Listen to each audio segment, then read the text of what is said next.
Ever since I first played Streets of Rage on my cousin's Sega Genesis as a kid, I've loved beat-em-ups. It's a genre with a unique feel that no other genres can replicate, and with the recent reveal of Streets of Rage 4, I made it a point to discuss the wonders and possible future evolution of the beat-em-up genre. Also, at the end of the video, I'll talk a little bit about my expectations for Streets of Rage 4, so be sure to stick around for that. Alright, let's square up.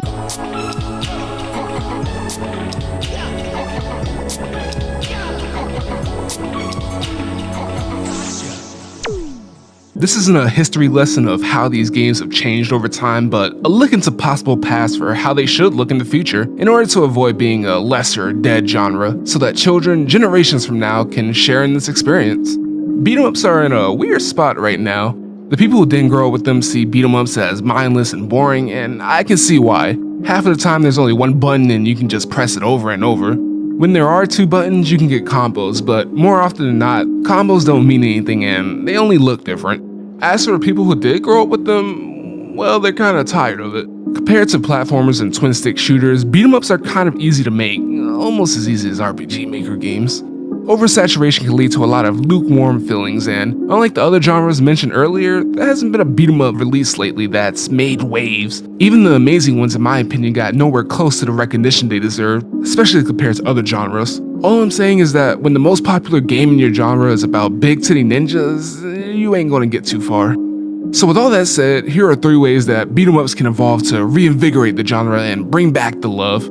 Focus heavily on the multiplayer, expand on the open world concept in these games, and putting skills and gameplay over everything else. Of course, there's always the possibility of more branches, and if you have any suggestions, I'd love to hear them in the comments below.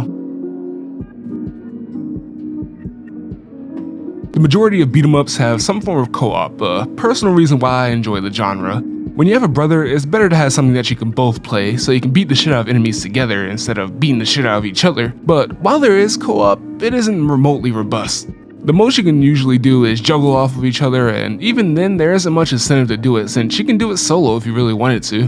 What would be interesting is having movesets and characters that are different and able to complement each other, do more damage using cooperation as opposed to mindlessly mashing attack. And just like that, the game becomes more engaging and complex since you and your friends work together, not just next to each other, which can lead to fun times and good stories.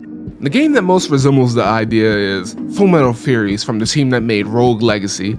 The hook of this game is the unique character and role system, where players work together and utilize their character's unique skills to win. For example, the fighter knocks the enemy up to be picked off and juggled by the sniper, or using the tank to put enemies into range of the engineer's AoE moves.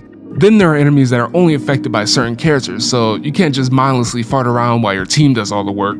As the game gets harder, you have to fully embrace the advantages you get from comboing off of teammates. In fact, this game is so focused on having a true co-op experience that when you play single player, you can quickly switch between classes so that you can use multi-member combos. Of course, this is way harder than just playing with other people, so I recommend you do that. Add in a little story, atmosphere, and some co-op based humor, and you've got a fun experience. Some TMNT games do something like this, but those games are just not good. When I say an open world concept, you probably already know what I'm talking about. It doesn't have to be on the scale of a AAA sandbox game, but at the very least, beat 'em up should give you more options on how to spend your time, not necessarily related to the beat 'em up aspects of these games. If the main issue of the genre is the repetitive, boring feel of the gameplay, why not break up the monotony with other activities like gambling? Why? Because gambling is non-stop fun. If you've been on the channel before, you might already know about the Friends of Ringo Ishikawa. I'll link the video here, but the gist of it is this. Being an existential beat 'em up, the game focuses on the daily aspects of life, with combat being a natural product of the story, setting, and characters. The beat 'em up sections are broken up and you fight as much as you want to fight. You can play pool, study, and hang with friends. All of this comes together to create a unique and enjoyable experience with a good amount of replayability. Another more well-known game series that does this is Yakuza. Just take everything I said about Ringo and change the setting to a Yakuza one, and increase the budget significantly. The last evolutionary branch is focused on the nitty-gritty gameplay. Why not just make the combat more fun, deep, and interesting? Well, if it were that simple, then more beat 'em ups would be doing that. So I'll talk about two games that, in my opinion, succeed at making their combat fun, deep, and interesting. First up is Fight and Rage, an arcadey beat 'em up that truly embodies the phrase easy to learn, hard to master, because this game is actually really hard to gain skill in. On the surface, it seems simple, with there only being 3 buttons, but when you factor in the directions which modify your moves, things can get complex. There are a couple different characters to play as, and they each play differently, having different combos and movesets. There's also a parry system, the ultimate get good mechanic, just as Metal Gear Revengeance. To top it all off, the controls are super tight and responsive. The other game that excels in combat is River City Ransom Underground, basically a sequel to the originals. They kept some old mechanics, but revamped the combat in a big and interesting way for the genre. There's even a system that actually deters button mashing. Using the same move 3 times in a row whiffs on the 3rd hit, allowing the enemy to shit on you, and enemies will take a big old steaming dump on you given the chance. So how do you get around this? True, honest to God combos. I'm talking make combo videos out of the combos. The game's mechanical, old school feel for movement makes getting those extra special combos feel real good. Since there are a bunch of characters that play differently, you won't get a chance to get bored as you learn new moves to integrate into your combos. Plus the AI varies to match the different groups of people, so you'll have to use different strategies. Obviously, I've only scratched the surface, so try the games for yourself to get a better idea of what I'm talking about.